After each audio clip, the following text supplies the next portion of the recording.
In Germany, you can do that. You can say to the patient, eat these, don't eat that. And the patient will say, jawohl, Herr Doktor, and do it. Torej, v Nemčiji je to možno, ne? Če nekomu rečete, to jejte, to ne jejte, rečejo, ja, razumem, gospod doktor, in se potem tega tudi držijo. Je nekako v kulturi. In the United States, you can't do that. In the United States, they say, oh, give me a pill, doc.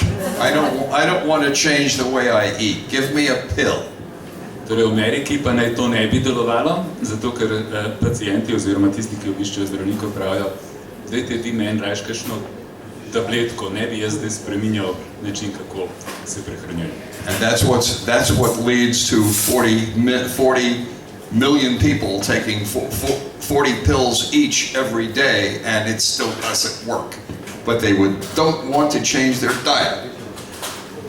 To pripelje do tega, da imajo potem 40 milijonov Američanov, ki nočejo spremeniti svoje diete in v povprečju 40 tablet na dan vzamejo za migreno, ki jim pa ne pomaga.